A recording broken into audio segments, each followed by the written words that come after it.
Hoje a TV Justiça conversa com o analista judiciário e assessor da presidência do Tribunal de Justiça do Espírito Santo, Juliano Cardoso Bolzan, que acaba de lançar o livro Prisão Civil do Devedor de Alimentos, Efeitos à Luz da Sociologia Política. Tudo bem, doutor? Boa tarde. Tudo bem. Como surgiu a ideia de escrever esse livro?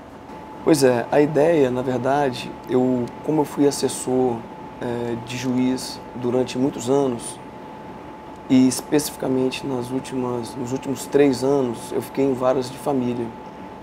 Então, eu comecei a verificar junto aos atores envolvidos que os problemas, na verdade, eles eram mais sociais do que jurídicos. Eu tive, então, que me preparar para sair da assessoria, entrar no mestrado de Sociologia Política, que foi o locus ideal, onde me deu subsídios para eu poder estudar a fundo as questões sociais que envolviam essa temática. Então, a prisão civil do devedor de alimentos aqui, ela é retratada, ela é abordada não diretamente sob o viés da norma, mas sim sobre esse novo olhar mais contemporâneo da sociologia política, que envolvem as questões sociais que são geradas a partir do momento que o devedor de alimentos, seja ele homem ou mulher, ele é levado ao cárcere. E essa abordagem ela é feita justamente sob esse viés. A tentativa de descortinar e verificar o quão prejudicial é a retirada do ser humano do lar e colocado ao cárcere por esse motivo que é o débito alimentar. Que princípios do direito são abordados no livro? São vários princípios, na verdade, que nós podemos verificar. O princípio da dignidade da pessoa humana, da liberdade, da proteção do menor, da proteção do idoso. Então, são princípios que têm que ser verificados quando essas questões são levadas ao judiciário, para que o juiz, com mais parcimônia, com mais tranquilidade, ele verifique se realmente, de fato, é necessário ou não determinar in ite litis a prisão do devedor de alimentos. Toda essa pesquisa e a teoria do livro foi embasada em entrevistas com familiares. Como foi esse trabalho?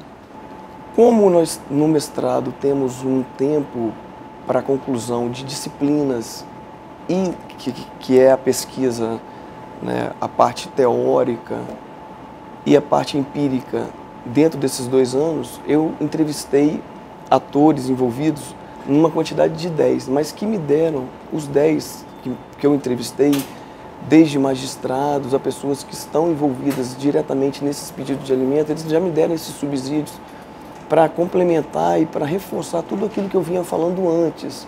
No primeiro capítulo eu abordei a questão da prisão como pena que surgiu a partir do absolutismo. E depois, no segundo momento, eu falei das mudanças, das nuances que envolvem a família contemporânea, com a nova lei de divórcio, com o aumento de divórcio, inclusive citei vários casos de agressões familiares, justamente nessa nova perspectiva. Hoje, como Bauman, que é um sociólogo, ele diz, as relações elas são líquidas, então elas se dissolvem por questões banais, por discussões banais, então elas não se estruturam. Então os entrevistados, eles me deram esses subsídios para eu poder ter a certeza do que realmente aquela inquietude do começo que eu já vinha tendo nas varas de família, ela se confirmasse ao final com a minha apresentação, defesa e aprovação da obra pela editora Juruá. Esse foi o grande mote, assim, o grande viés utilizado. Os entrevistados, eles, na maioria das vezes, a minha primeira pergunta, a pergunta inicial utilizada era: a prisão civil do devedor de alimentos é justa? Todos concordavam, porque a lei existe e ela deve ser cumprida. Então eu não questiono, a gente não está aqui questionando a lei. Mas quando a gente entrava na parte sociológica da questão, as mulheres, principalmente, elas todas se manifestaram contra a prisão. Primeiro, porque os débitos eles são pequenos, os devedores, 90% deles são pobres, não têm realmente condições. E segundo, porque elas não gostariam de ver os seus filhos sabendo que o pai foi preso por não ter condições de pagar alimentos.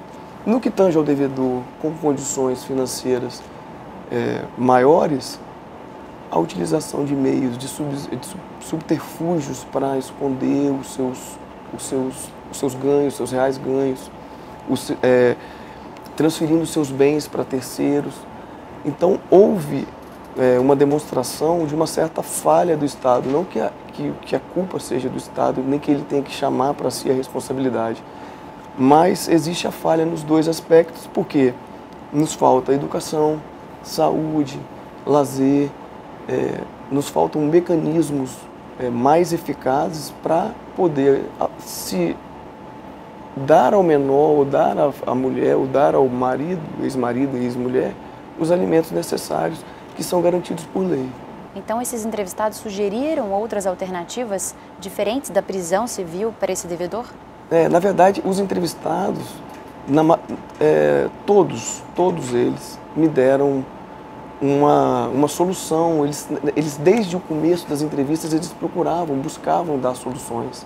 A partir dessas soluções, eu criei um projeto de lei aonde o devedor de alimentos, no divórcio, sendo pobre e querendo trabalhar, eu ainda vou apresentar esse projeto de lei, ele está em fase final de elaboração, ele é inserido no mercado de trabalho através de um programa, e as empresas elas se cadastram e vão ter incentivos fiscais, descontos de ICMS, por exemplo.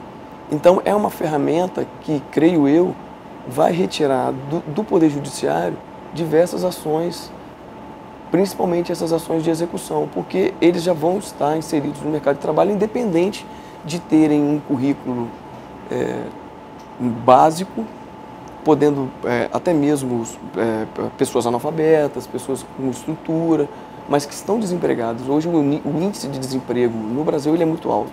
Então, com essa ferramenta aprovada, nós vamos ter um ganho, uma celeridade, uma maior efetividade, um tratamento mais humanístico para as famílias, que é hoje uma questão que está muito em voga até mesmo em concursos públicos, a questão humanística. Então, essa visão mais moderna, muitos juízes já vêm aplicando, mas existe a necessidade de nós demonstrarmos isso para uma gama maior, não só para juízes, de pessoas, para que elas tenham essa noção mais humanística desse tratamento que é dado hoje, até porque nós não existe no Brasil prisões que comportem um grande número de presos civis para tratar dessa questão, para uma melhoria desse problema.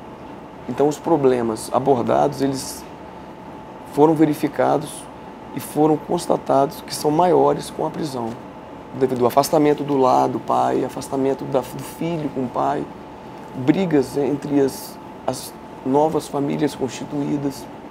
Esses são problemas muito mais sérios. E, é claro, sem deixar de lado, obviamente, a questão de quem necessita dos alimentos, daquele que tem a necessidade, que não pode prover para os seus meios próprios. Mas também existe a necessidade de se olhar para aquele que deve e que também não tem condições de gerir o seu próprio sustento. Essa obra é voltada para quem? Para os magistrados, para os operadores do direito em geral, advogados, Ministério Público, acadêmicos do direito, pessoas envolvidas com a própria sociologia política. A oportunidade de se levar essas discussões para um maior número de pessoas possíveis vai ser interessante até para uma futura mudança de pensamento. E quem quiser adquirir o livro? Ela já está disponível pela editora Juruá, só entrar no site e está adquirindo e fazendo essa leitura e também tirando as suas conclusões e também tem o meu site, que é julianobolzan@hotmail.com, onde eu aceito sugestões, críticas, são bem-vindos.